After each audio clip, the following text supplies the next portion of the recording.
gotta comply. The Canton Police Department has released body cam footage showing Officer Brandon Mamarov kicking 21-year-old Jameer McElroy while McElroy was kneeling with his hands up. Come on, brother, like that, bro. He's not complying. We ain't do nothing. We live out here, bro.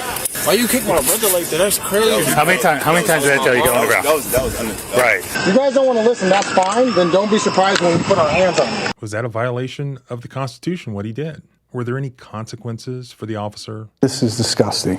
This is disgusting. What I just saw was renegade, rogue, gang-style policing. Gratuitous violence inflicted upon an incapacitated detainee constitutes an excessive use of force, even if the injuries suffered are not substantial. Many of you have discovered that it can be nearly impossible to find a civil rights lawyer.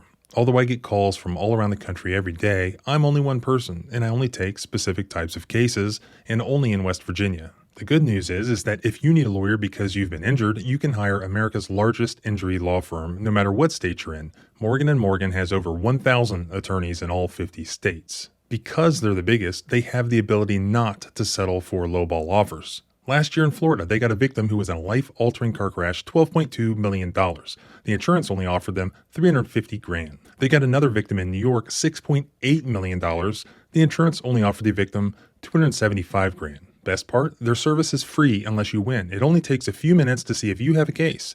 You can submit a claim and communicate with your legal team all from your smartphone. If you've been seriously injured, it will only take a couple of minutes to start a claim with Morgan & Morgan at forthepeople.com/thecivilrightslawyer, found in the description below.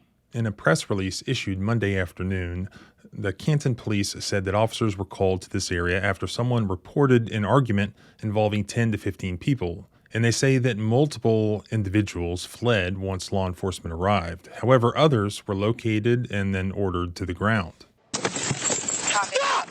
Get on the ground! Get on the ground! One person running towards 19th Street.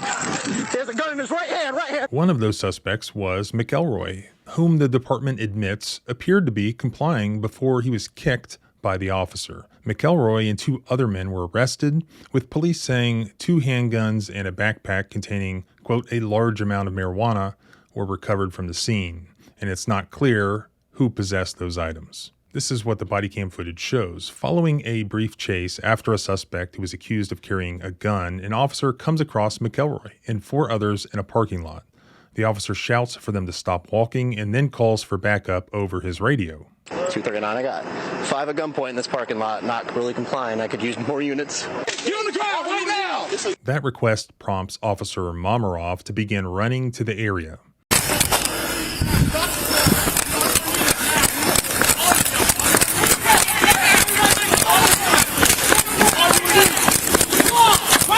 By the time he arrives, body cam shows 4 of the men are already lying on the ground.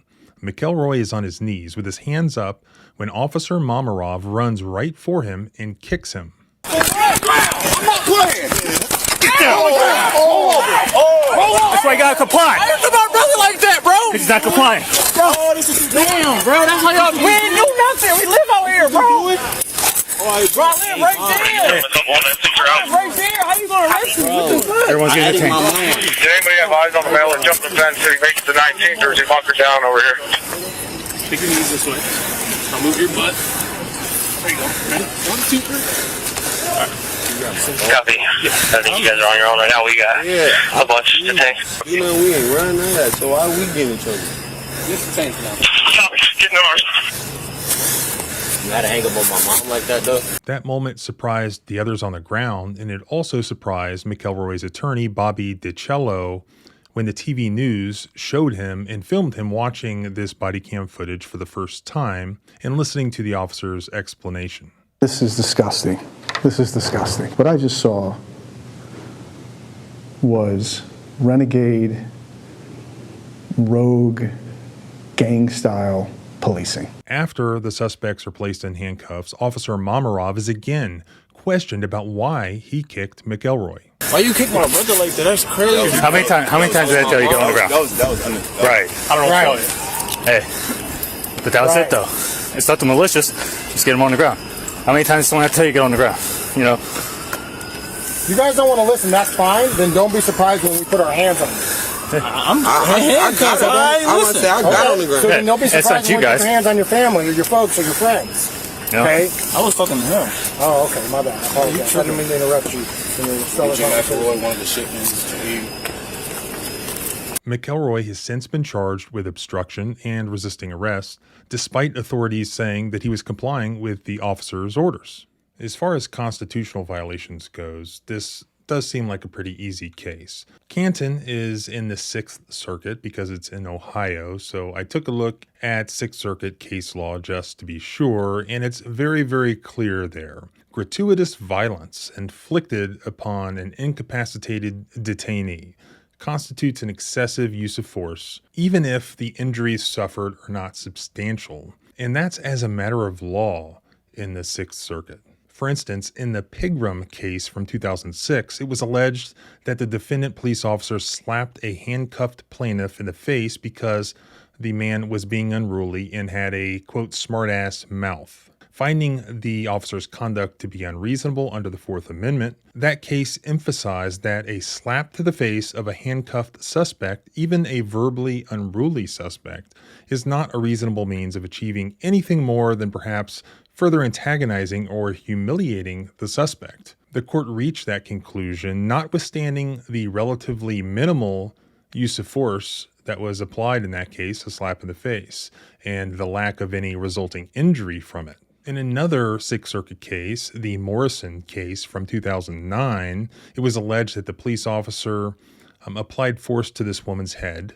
It was alleged that the officer repeatedly pushed this woman's face to the ground every time she attempted to speak while she was already handcuffed, lying down and compliant with the officer's commands. The court held that a reasonable officer would not have felt a threat to officer safety under those circumstances, and that the officer's behavior represented a sort of gratuitous violence, which the court has many times found to be unconstitutional. Such antagonizing and humiliating conduct is unreasonable under the Fourth Amendment, regardless of the existence of any injury. It crosses the line into physical abuse of an incapacitated suspect. Moreover, since these cases, even the ones that I cited, go back to 2006, 2009, it's highly unlikely that the police officer here, if sued for violation of the Fourth Amendment, would be granted qualified immunity because this was clearly in violation of well pre-existing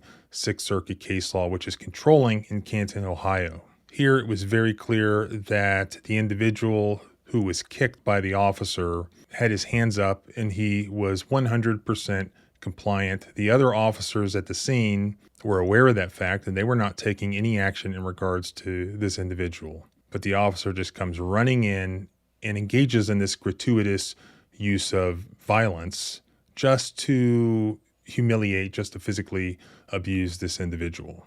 Has there been any accountability yet for this police officer? Well, a spokesman for the Canton Police Department told the TV news that Officer Mamarov is currently working in a restricted capacity while the incident is under review.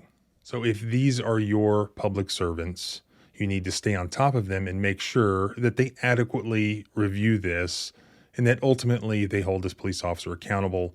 I'll put all of the Canton Police contact information in the first pinned comment below. So thanks for watching. Please subscribe both here and at the blog at thecivilrightslawyer.com. Follow me on Twitter at JohnBryanESQ. Remember, our rights don't end where your fear begins. Freedom is scary. Deal with it.